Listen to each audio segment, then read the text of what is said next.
Hello, my friends. Welcome back to Simply Hooked, a crochet podcast. My name is Marcy. I'm a mom of two and the designer of Simply Hooked crochet patterns. Here we celebrate the joy of crochet and what it really means to craft a life you love through your own God-given gifts. My friends, it has been a minute. I am so sorry for disappearing for 3 weeks. Life has been nuts, to say the least.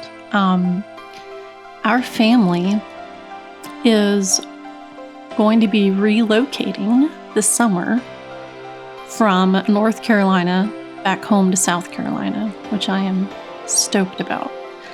But it is a logistical nightmare, as you can imagine. So that is where I've been. A lot of my time lately has been devoted to the logistics of that move.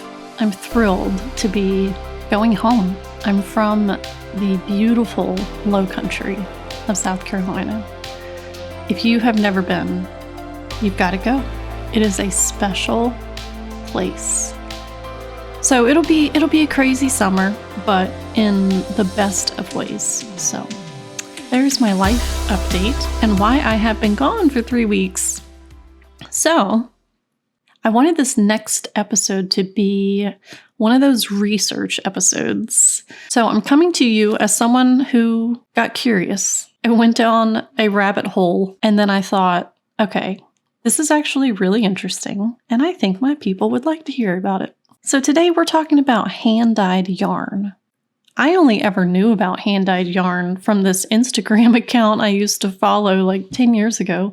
I forgot the name of it, but she would make these beautiful yarns and dye them herself and add the speckles and oh my gosh, I was like, how do you do that? And how do you not get the yarn tangled while you're doing it? And where do you get just like regular natural colored yarn from that you can dye yourself? So that is the rabbit hole that we're going to go down today. Because really, I want to know, can we all do this? Can we all just dye yarn in our own kitchen without ruining everything? So I started digging into it. And what I found is that hand dyeing yarn is kind of like the mad scientist phase of fiber arts. It's part chemistry, part creativity. So today I want to walk you through what I learned, just at a beginner curiosity level. So if you have ever wondered about this too, you should have a much clearer picture of what's actually involved after this episode. So first, let's just start here. Hand-dyed yarn is exactly what it sounds like. Yarn that's dyed by hand instead of in a factory. But what makes it special is that it's not perfectly uniform. It has variation, has depth. That's why you'll hear terms like semi-solid, tonal, speckled. And before looking into this, I honestly didn't realize how intentional those looks are. Like those speckles, they're not random. The soft color shifts like an ombre look, also not random. There's actually a process behind all of it. One of the biggest things I learned right away is that you can't just grab any yarn and dye it. Different fibers take dye completely differently. So there are basically 3 categories. There are animal fibers, plant fibers, and synthetic fibers. And from everything I read, if you are new, wool is the easiest place to start. It's more forgiving, it absorbs color really well, and it just behaves better overall.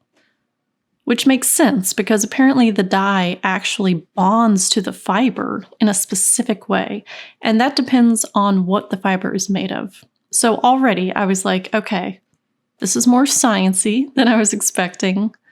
And another thing I didn't realize is how important the prep is.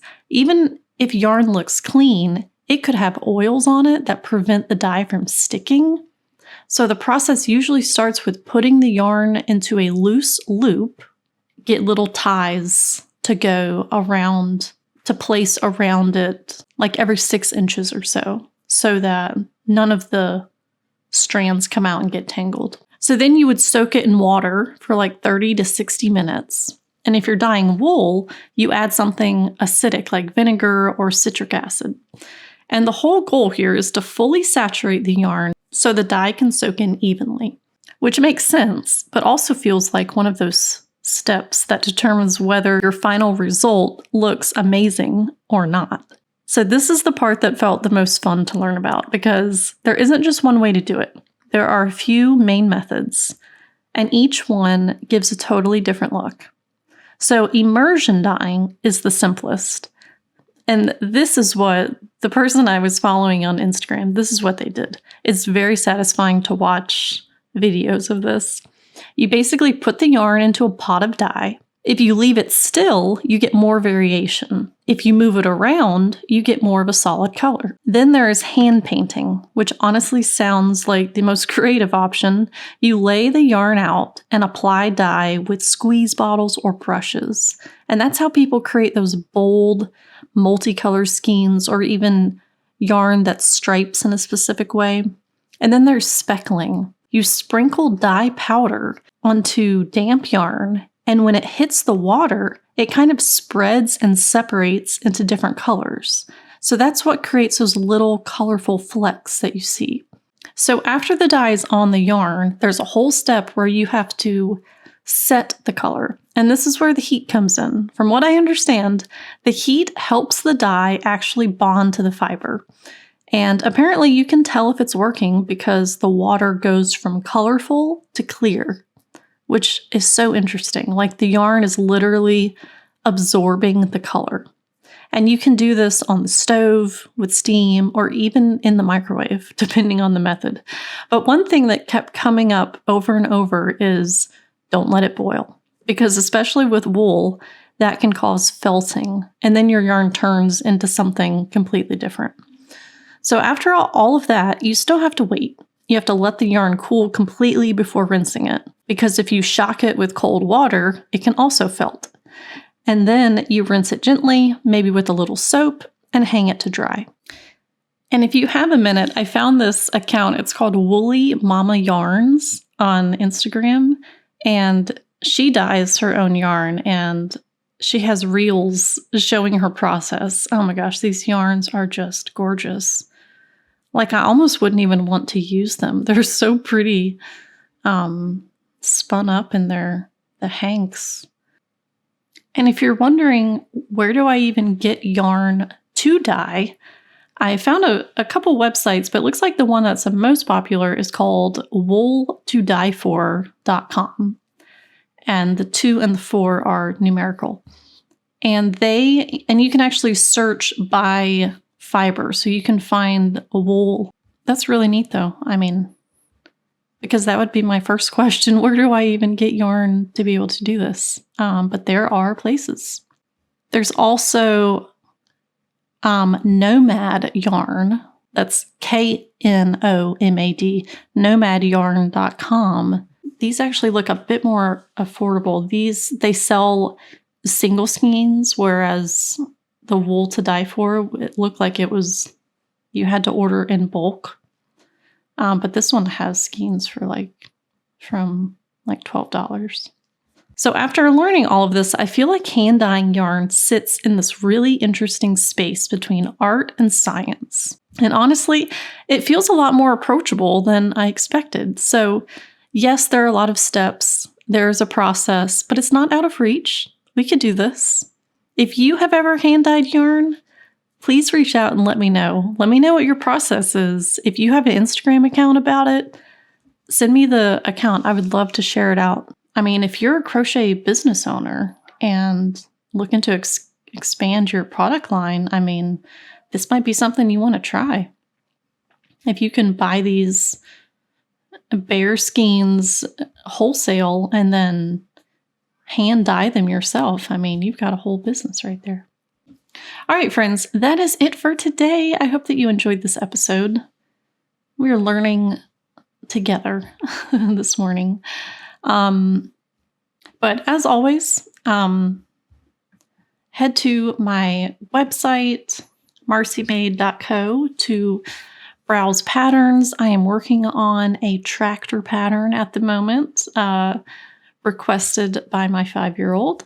So that's the next one coming out. I feel like I've been, I came out with my 2 dinosaurs a few weeks ago, and I feel like you haven't heard from me much since, just because life has been so crazy. So apologies for the silence, but now you know why. And I will be getting back to normal here soon and come out with a new pattern. So it's a tractor, and then I'm also going to add a silo.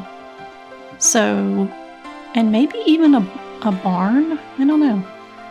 We'll see how the silo goes. Join me on School if you haven't already. SKOOL. We have a community on School. And check out my new Hank the Hippo crochet kit. This is a kit that provides everything that you need to make Hank, who also comes with his own children's book that I wrote 10 years ago now. It's wild to say that. But he's really sweet. But you'll see him on my homepage. All right, friends, I hope y'all have a wonderful week and that you're having a great spring. And I will talk to you next week.